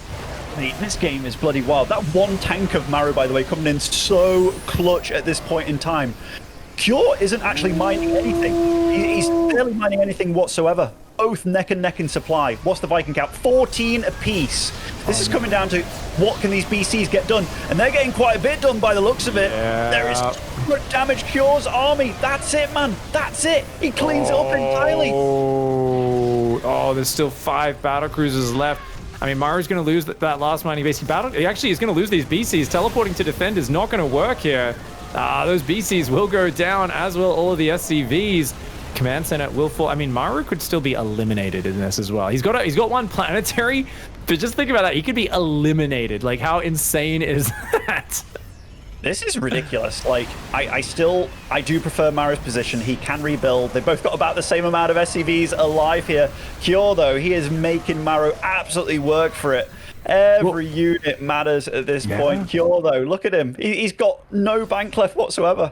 But Maru has he doesn't even have depots. He's got no production, right? Like, he's got one starport.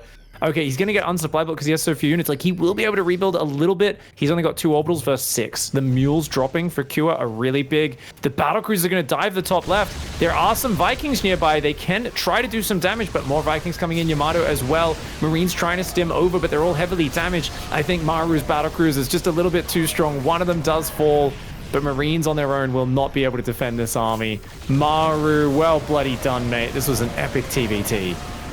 Holding it, and I think you might be right, but still, this is ridiculously close. And these BC, those cattle bruisers, man. Oh my goodness. Cua can still float a base elsewhere as well, actually. Oh man, he could still float a base elsewhere. This base will fall, but if he floats another base out to the right side of the map, anywhere where he can drop mules, he can mine. And he could still go across the map and shut down. Maru's only got about 1,500 minerals and no gas that he can actually mine right now. I think Cua's got to be efficient, though. He can't be fighting these battle cruisers and landed Vikings until he gets a few more Marines up. He's got to pull back. This is one of those fights that you need to win it. You can't just kind of like trade with it, because this army, like, as soon as you engage, you can't disengage from it. But Cure, he's down to 3 SCVs. Maru's starting to build up again. He had at least 3 orbitals still alive, or at least 3 CCs still alive. That he's making things. He's getting back home, and Maru's making all the right calls here.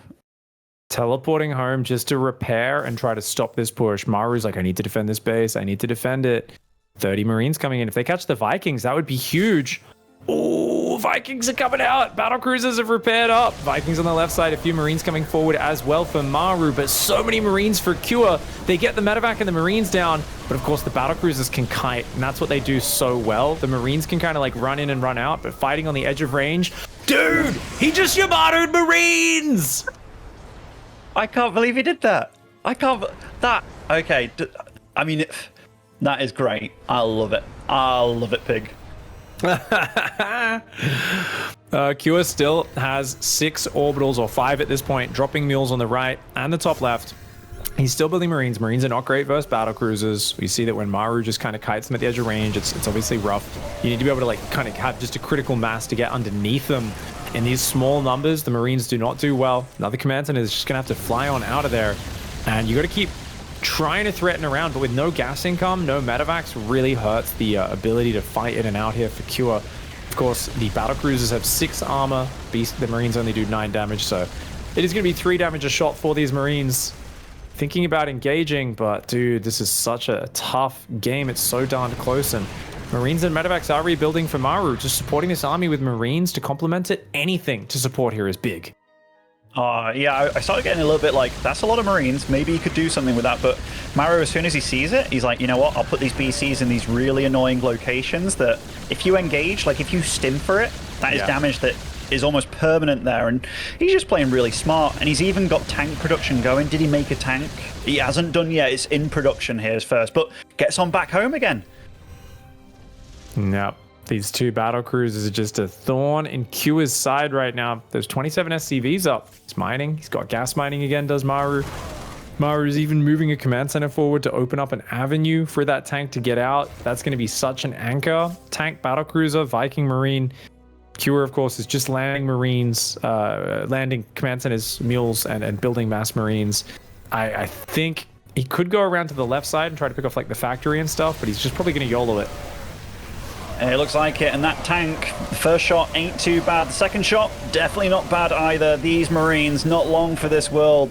Battlecruiser, how many kills do these bad boys have? Let's have a look. One has 42, 41 apiece. Twins for life. Two brothers, 82 kills. Every single one of them a Terran unit, man. They're not broodlings. Yeah, no, they're actually good. Oh my god, that's it, dude. He's been cornered. What a sicko game. I don't mind losing this way, mate. I do not mind losing this way. These guys put on a hell of a show, and not just it takes somebody real. GG's called. It takes somebody real damn good to go toe to toe with Maru like that. Yeah, that was just really damn good play, both sides, and there were definitely moments where Cure looked like he absolutely was getting back into it / ahead, but frick me, what a TVT. Ooh, yeah, absolutely insane, man. That was it. That's your first win. Well done. It is, of course, our very first match, so our warm-up match. We'll have to take this one on the chin. Your first? But, yeah, this is our first one. It was my brother's wedding last weekend, so I've got literally tonight 2 matches, tomorrow night 2 or 3 matches, the night after that another match or 2. I think I have 2 matches tonight, tomorrow night, and the night after. So it's like it's going to be War Pigs weekend basically. Nice. You know, I just had a look at the Twitch chat and I saw Zombie Grub in there being like, I can't believe Ben isn't just dissing you out kind of thing. But oh my god, you know, I'm when it's 3-0 Zombie Grub, you can only be so. You know, it's about chivalrous, right? I'm not going to be a bad winner already. We've still got 2 games to cast. I want to remain friends with Pig by the end of it. And Wardy, get that tweet off the screen, mate. We will destroy these stupid Wardy stasis boys, whatever your stupid team's called. We're going to destroy them. Get that off the screen, mate. Get it off there. Oh, you said that? That is ridiculous, Pig. That's ridiculous. I didn't know you said this. You didn't retweet. Actually, I didn't tag you in that one. You were tagged in the previous tweet, so I thought you'd see it. But I should have tagged you and Zombie Grub. Since you bloody noob. You got owned, dude. No, we got owned, man. TVT. To be fair, let's be real. Can we just actually be honest for once instead of just towing the line since we get paid by the balance cabal? Let's admit it, man. TVT is unfair in a broken matchup. Like it's literally. It was not the most skillful players who won here, man. It was all about the Imba. I went full Megamind here on this lineup, Pig, and you went full Pig. You know, it's just, sometimes it works out, sometimes it don't. And luckily, me and my boys, we were together on this one. Oh, we're in the countdown already. I'm in the game. Is it all right if I quickly nip and grab some more water? Yeah, go for it, mate. I got this. Right. I'll hold the fort down. We're going to hold down the fort. All right, everybody. Remember that he is a thirsty lad. He's very excited after his first victory. Now, remember, it is actually going to be a very close victory. We do continue with these matches and play them all out no matter what. But, yeah, it is clearly going to be a 3-2. And we are going to see a fight back, of course. We've got a bunch of players. We're going to be going into it in just a momento. As I do lock onto my Wardy cam. And follow the view of the god. All right, so it's going to be Blackburn we're going to be going into. Should be awesome. Terran versus Protoss. And down here in the bottom right-hand side, he is, of course, wearing the pink befitting a war pig. It's Dream. Of course, also representing his team, Good Game Gamers, which are a team filled with gamers that are good at gaming. And in the bottom left side, he likes dragons and phoenixes. His name is Zest. Some have said that he's actually Ben's best friend amongst the team, Zest. So, yeah, he's been been giving him some tips on how to do push-ups, you know, dating advice, all that sort of stuff. Not that Benjamin needs that, but I'm back with you now, Piggy. He's back. There we are. All right, so Blackburn. This is a map I feel like I do not see so much lately. I think it's been getting vetoed a lot in best of threes and that sort of thing. But PBT, we see some real weird builds sometimes. We've seen people try to like build Void Rays off 2-base and all sorts of strange things. Yeah, absolutely. I mean, in fact, I'll never forget Zest. I can't remember if it was in the finals against Cure. Maybe it was this map, maybe it was a different map, but I cannot forget Void Rays flying over into freaking Widow Mines and stuff. And I remember Cyclones and stuff, right? it was the most gnarly thing I've ever seen. But Zest is normally very good against Terran, I feel. Like he's quite cutthroat, quite bloodthirsty. Some Terrans, like Maru, can bring it to the ultra late game where they kind of make him look like he has vulnerabilities, but as far as it goes for the first 10 minutes or so, there aren't many Protosses that do it better than Zest. Well, yeah, I mean, I like that you mentioned that vulnerability to Maru. It's like, well, yeah, it's because he doesn't really play late game, does he? Even when it's 25 minutes in, Zest still plays it like it's mid game, and he makes his opponent play like it's mid game as well. He's very, very good though. His comebacks with DTs are a thing of legend. He makes some disgusting comebacks. Like games where he should have no right winning, he regularly comes back versus Terran players. So Zest is definitely an annoying player to play against. I'm happy that Dream scouted. He's intercepted the Zealot, but he does need to get out of there. And will do so. Dream, of course, has a reactor coming up and a quick third CC. Oh my god, Dream's playing Omega Greedy this game. He certainly is. And why wasn't he wasn't shooting that Zealot a lot, actually? It was kind of, I felt he could do it. There's a sight blocker there. It's not very visible. Oh, of course. Yeah. Yes. I had the same moment for a second. I was like, why is he not hitting it? I was like, oh, that is a sight blocker, isn't it? It's just you never really see units dancing around that one. No, that was actually very nicely done by both of them then, because that was actually a lot more difficult to deal with than I initially thought. So yeah, nice play from Zealot, or rather from Zest, keeping that Zealot alive, and nice by Dream just delaying everything and just keeping himself alive. And 3CC against a Stargate opening. Back in the day, this is something that you'd be like, okay, this is super good for the 3CC boy. Yeah, the Stargate, I mean, one Oracle could still do some decent damage. No Marines in the main right now, so that Oracle's going to come in and find an undefended mineral line. I think he'll cancel that Phoenix upon seeing this. Yeah, and that's exactly what he does. Doesn't quite get that Reaper, but here we will get a couple of SCVs, which is nice for his troubles. 3 SCVs at that, and he gets to see exactly what he's up against, which is... In fact, this is such a fun build by Dream. It's like a 3CC 2-1-1 kind of thing. Oh, just run out of energy by the looks of it. Yeah. I feel like I've seen maybe Beyond or someone do this build one time. Definitely. I mean, he's going to get through the early dangerous period. The problem, of course, is that Stargate scouts it. Zest is like, all right, Forge, Robo, Third, Probes. Like, Zest is like, okay, we got to hit that greed trigger right now to match Dream's greed. And gonna go into a factory afterwards. I do wonder, is this just going to be straight Colossus from Zest? We see just pure bio. Dream, of course, known for his bio kind of just ghost mine play. But this map specifically, if there's ever going to be a map where you do a big siege tank push, some sort of one-directional push that's a bit more front-on, not as mobility focused, Blackburn is very common for that. It definitely is. It's just hard to get there from a 3CC 2-1-1 opening kind of thing, right? Like, yeah. Like, this stim is so fast. This +1 is very fast as well for Dream. Maybe he goes for a little bit of a push timing kind of thing, but it feels like everything that Zest has done so far after he spotted this is correct. Like, he cancelled the Phoenix production. So this wasn't his plan. This is all, okay, you're doing that. I'm going to do the exact response that I need to. And so far, he's cut a lot of corners getting here. But they were all corners that he absolutely could with all the information he got from this Oracle. So I'm actually really liking Zest's play in this game. Oracle goes in for a taggy tag, gets to see everything that's going on. I actually really do wish the Marines had moved out, because there is just a couple sentries of depths. And even just moving to the other side of the map would have been great, but of course doesn't want to risk leaving a mineral line undefended, have the Oracle zip in there and do some big damage. So Dream's just playing quite defensive for now, but I feel there is immense value to keeping a Protoss second guessing, you know, and being like, ooh, what's going on here? And Zest especially is so greedy up to the last moment. He is a Protoss player who will have like 1 sentry and 1 stalker, and then your push moves out, and just by the time you get there, he's got like 20 zealots, and he's got, you know, a Colossus and 4 sentries with force fields, and suddenly he's ready. And that's exactly what he likes to do. So in this scenario where Dream is not really threatening on the map or moving across it all, I think Zest is very comfortable. On the other hand, though, those tanks are starting up. So a big 3-base tank push, 4 siege tanks, 9-minute mark, something like that. It is possible.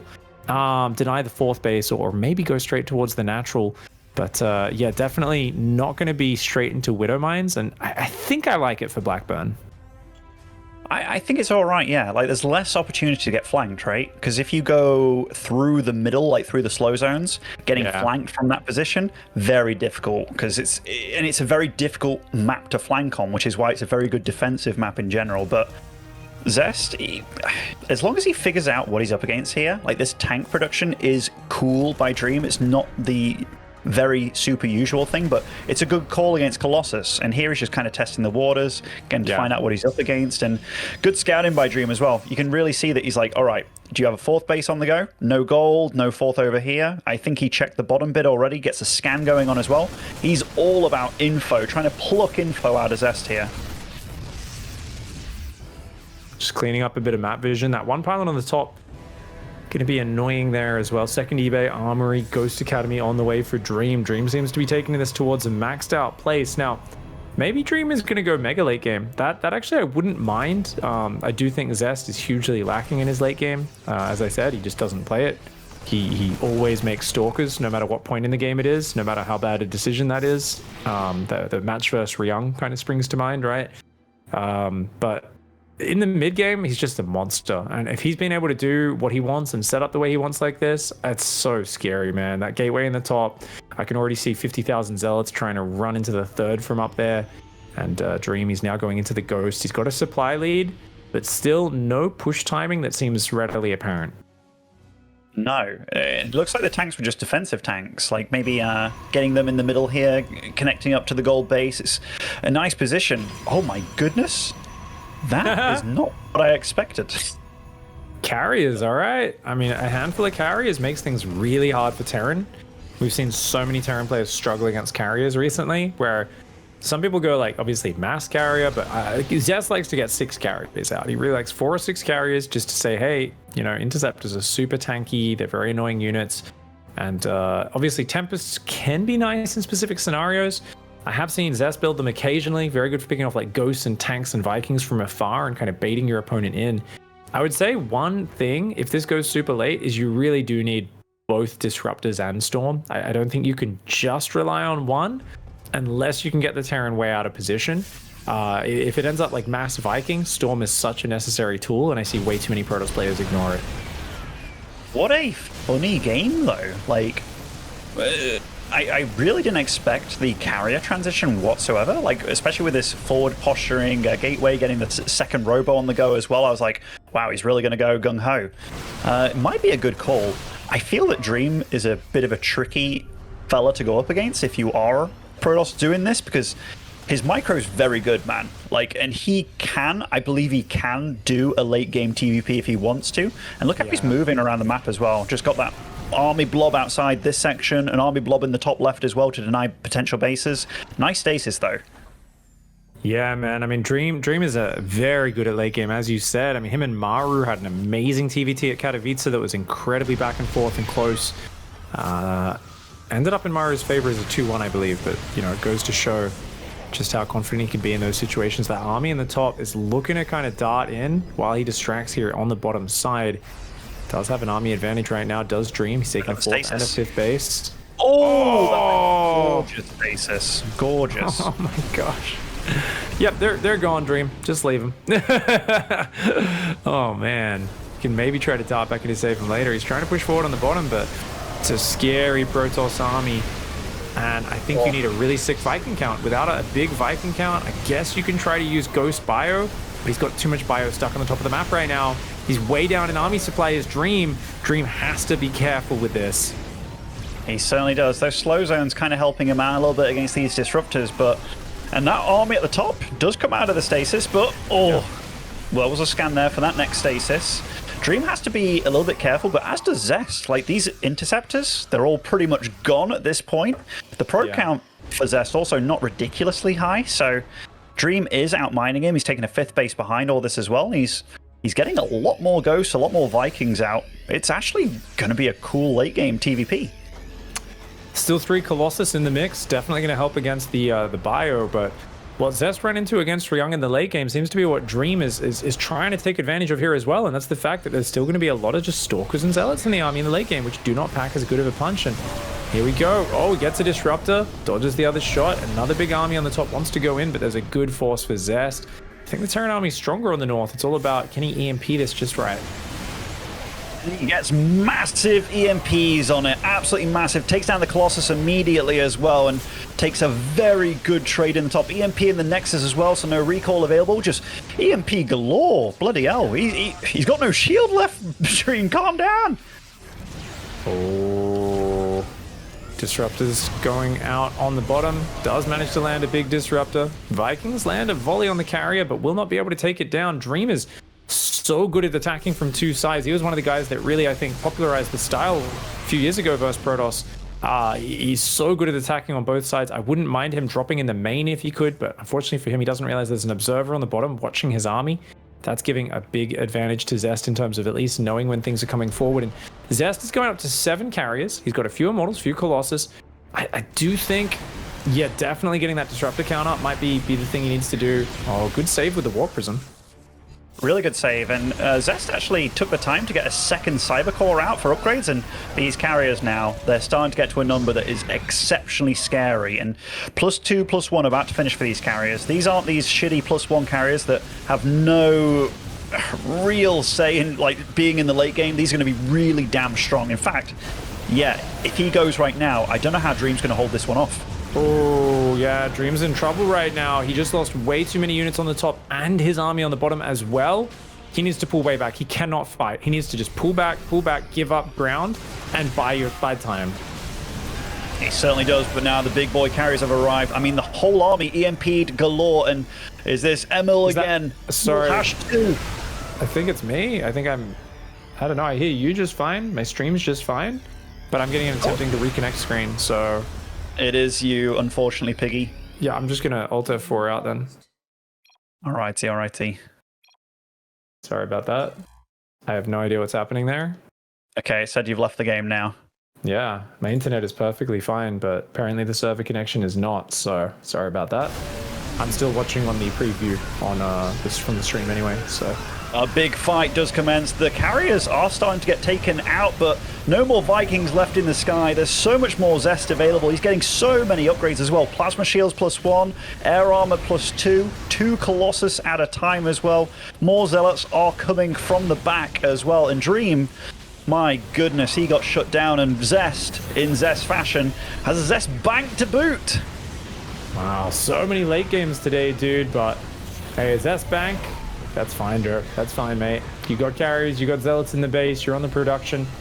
And the dangerous moments, just those carriers identifying it was too much Marauder Ghost on the top, and that split army, it's really good until the point where the carriers can just move one section of the army, you lose a bunch of the other army on the retreat, and very, very dangerous setup there for Dream, who I do still think maybe needed some more Vikings towards the end of that game. Wow. Yeah, I think so too. Also, a lot of his times where he could have punished Zest for being that greedy, he didn't do anything, right? Like, also, I think every Terran's been in that spot where it's like, you know what, we're both gonna macro, we're both gonna get up to our dream armies, and how's it gonna work out for me? Like, we'll see. Like, people keep saying that Terran's good late game in TVP, and they can be, but you have to weather the storm. And you have to really get there, and maybe get there while crippling the Protoss beforehand and what have you. But yeah, it's a tough situation. I think overall, Zest he played it right. He got his opponent into a position where it was like, do I dare move out? Saw that and much to Dream's good scouting, because he saw that the 4th base was kind of late, and he was like, am I going to get 3 base all in here, which could happen? And then he just never went for it and got the 3 Stargate carrier transition going. Really cool play out of Zest. Heck yeah, dude. Well, I am trying to log back into North America, but this could take me a few seconds, as we do know that the BattleNet routing is interesting. So sometimes it does just disconnect for certain regions and stuff. So I'm going to just very quickly try one more time. And if that doesn't get it in, then I may just have to hold us up. I'm not really sure what's going on with that because, yeah, like I said, internet's perfectly fine over here. It's looking great and flawless, but I'm watching the feed from Wardy. I've got this call uninterrupted. I'm streaming myself with no frames dropped, but BattleNet, mate. Good BattleNet times. Blizzard hates Aussies. Yeah. You know, let's start the slogan. Blizzard hates Aussies. I hate it, man. They're the boys back again. They're not paying for the lunar routing anymore, man. We need to route it through the moon. They're like too expensive. None of that, bro. Actually, I remember. So when I lived in the UK, the routing used to going to Telia, or like when it went to Paris, it had to go through Scandinavia first, and then through like Russia, and then it was awful. Like when I actually found out how it went for UK, and I was like, "This is awful." Like, oh my god, that sounds terrible. Was it at least on like a cheap plan or something? I mean, it was Blizzard. It was Blizzard's routing. It was just the Blizzard routing. Oh, the Blizzard routing, not your own internet, right? Yeah, it just wasn't set up for the UK at all. So it was like whenever you played from the UK, you just had mad spikes. And I remember people come over to the UK to play LANs and stuff, and they'd be like, "The internet's freaking terrible. What is this?" And I'm like, God. Yeah, it was horrible. Well, Ben, could you hold down the fort for a minute? I need to pee really badly, so I'll be right back. But I'm in the lobby and good to go. So I'll be right back. We're all ready over here, Wardy, and we're just waiting for the players. He's asking them. It will be Nightmare going up against a Laser, and you know, now that Pig's gone, we can absolutely roast the absolute living shit out of him. What kind of a lineup was that? Ben, what's happened? Oh. Like his team's horrendous. They're falling apart. Yeah, all that trash talk before. You scared me then, Wardy. I was like, did I say something wrong? Yeah, I'm here to tell you off. No, you're just stomping. Well, your players are destroying the schedule, but apart from that, you're good. Yeah. I mean, honestly, my lineup showed up today, and it was a good lineup too. Like, or when I say a good lineup, I know it's easy to say out in hindsight, but Ryung going up against Clem was like, I'm not going to say a dream. It's just I know Clem can show weaknesses in TVT, or at least against like some of the God Koreans, right? So it was like, I think Cure can beat Ryung, but Maru against Cure, that's going to be close, and I think a good advantage for Maru, but. Yeah, overall, I think this is the one matchup as well that on Pride of Altaris, like one of my boys has to go in there as like a sacrificial lamb, and it will be Nightmare going up against a Laser here, that's going to be a rough one for Nightmare. I'll introduce even Pig's crappy player over here that isn't so crappy, it's just Pig's crappy. So spawning over in the top left-hand side of Pride of Altaris, it is a Laser. And then we have spawning over in the bottom right is one of the boys, one of the lads, one of the legends. It is Nightmare. Yeah, before people go apeshit, I think Pig actually has a fantastic team. Pig trashed us all before the tournament. I didn't realize that until today during the clan war itself. And now I'm going to let him have it. Laser opting for something very cheeky so far. Like, Pride of Altaris, usually this map is very much like, all right, how do we utilize the gold base? How do we go for it? We've seen a lot of Protoss players over the last few weeks go for gold bases. I think I remember seeing Harstam against Lambo.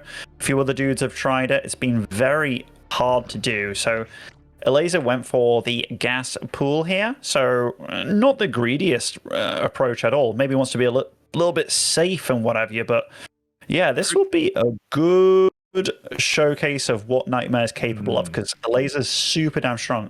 Oh, are you back, Pig? Yep. Hey, man. Sorry, thanks for holding down the fort. Appreciate that. Yeah, this is a really interesting build. Do you think it could also be a launching pad for an all-in maybe as well, the gold base, because it's forward, right? So bit of an economy boost, but maybe, I don't know, Ravages, Queens walking from that potentially. There are some very cute ways you can it is a player from the War, Pig, so all they can do is all in, right? yeah, pretty much, mate. That's it, man. I mean, people say, oh, well, all you can do is all in. It's like, yeah, some of us aren't afraid of fighting. Like, you want to go? Let's go. We'll smash a bottle. Let's start getting a bit stabby with it. Let's have a bit of fun, Ben. Let's have a bit of fun, man. Game 5. At this point, we're just fighting for the shits and gigs. That's it. Yeah. I mean, like, this could be a nice one though. It's never nice to go down 5-0. There have been a couple of teams that have 5-0'd, right? Like I think Nathanias' team 5-0'd Fear Dragons, which even though we all meet on Fear Dragon, like the first season of having the All Protoss team, his team is All Protoss again. It's the same 4, but then it got plus Zaun. And I think to myself, like, 5-0ing Trap, Zaun, like, Estrella, Need Mana, that's freaking difficult. And, like, Gumiho had to beat one of those. Keen had to beat one of those. Like, pretty amazing. I'm actually really happy with that because, like, I'm as much as I'm obviously cheering for my team, the War Pigs, I'm a low-key fanboy just of all the players in Nate's team because they're just the fun players. Like, they will just do crazy, weird, unique builds, right? You're like Gumiho, Hero, and stuff. Special, they're all just wild players who just really play really insane styles. But oh man, this is going to be Archon drop, which I think is a very, very good build for abusing that gold base because you can hit the gold, but then you can float up into the main, hit the natural. You've got this lovely sort of giant triangle where you get to choose where you want to attack, and it's really hard for a Zerg to zone that out. Yeah, this is a build that used to be all the rage a while ago, right? Like I remember the Cyber Forest days kind of thing. But yeah, it's been out of the loop for a while, and Zergs did get super good at deflecting it and dealing with it. But having your base so far away and so exposed, yeah, maybe there's something that Nightmare could do with this. Alaza won't be able to scout it out, but Alaza hasn't been a big fan of like sacrificing his Overlord in general. But seeing this unit mix here, and the fact that Adepts are being warped in here, I like what Nightmare's showing with this pig. Yeah, he's selling a story and he's doing it well. Spore has not started. 425 is the absolute least. You got to start that. And it goes down. So he does start a Spore Crawler. Okay, in the natural and at the gold just in time. I think that's just down with enough time free. And of course, seeing the DT's laser is solid. Very well-timed defense so far. Laser has a good income lead, and he can, of course, stop those DTs from getting in. If they go in, they're going to try and get a queen. Zerglings with a good block. Oh! Oh, my goodness. Well, GG? Yes, I believe it's pronounced with a soft G. I think it's a G. Yeah, no, that's obviously a very bad start. It was only 2 DTs, but... Dude, a laser can cancel this third base. He doesn't see it. Oh no! I think he doesn't think there's a third right now. I mean, he's going to go for it. He will obviously lose quite a few lings to this DT and Adepts and what have you, but nice cancel by him. Nightmare's going to do some trickery here. Keeping quiet. In fact, that's really nice micro by Nightmare. Where was this at the gold base? Yeah, I mean, obviously he's playing Central US server, so it's not amazing for Nightmare, and he went a little too deep, and you could tell he tried to go in and pick it up, and he just barely mistimed the first one, and then he'd taken too many air hits, and he didn't want to risk losing the Prism as well. So really unfortunate for Nightmare, but it is what it is. And as we continue, Alaza now has 51 drones up, and he's got the Queens coming forward on that left side as well.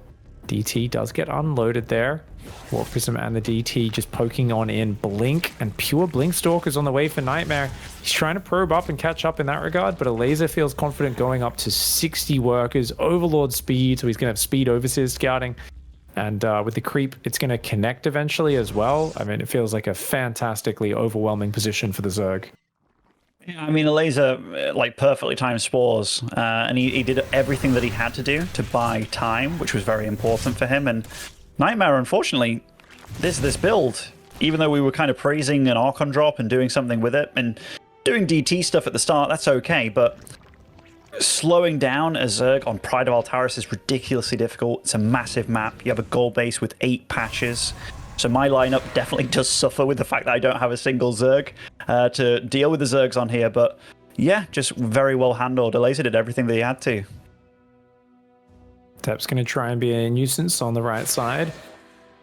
I feel like you got to go Disruptors or something here as Nightmare, something that scales really well, but it's just Blink Stalkers, right? There's a few sentries, an immortal, but I don't think Stalkers are gonna do enough. And with a 4th and a 5th base, I mean, I always love that with the gold. It mines out so fast, so you just use it to, oh, can't spend my minerals. Well, guess what? Extra bases are also production facilities for Zerg. It's kind of like building a few extra gateways or barracks. So it's a good transition point, transferring workers later, and it's just great production for the here and now. Yeah, certainly. Sorry, I'm just, Zest was asking me, Ben, did I do well? Did I do well? I'm like, mate, you did amazing. And I'm like, it's all right, sunshine. And he's like, yeah. So sorry, I was just getting that done with Zest over here. No worries. I mean, he needs his father's love, so it's good you're there. You know, a lot of these pro gamers have been disowned by their parents who were disgusted when they chose to play a non-League of Legends esport. But it's good that, you know, you're there as I think a really good father figure and surrogate to kind of just help give them a good role model to lead forwards to. And, you know, they know that when they are fully washed up, they can also transfer to Age of Empires. That's true. Yeah, I was wondering why you didn't hop along, Pig. You know, even Aussies are doing well in that game right now. Yeah, the Aussies have been really into AoE for a while. I think they've been enjoying the new challenge. A lot of them were getting into AoE 2 a lot for quite a few years, having fun with that. But no, I mean, I've been playing it. Well, not recently, but I was playing it a lot in the early days. I like a new RTS. It's always fun, right? There's so much to learn.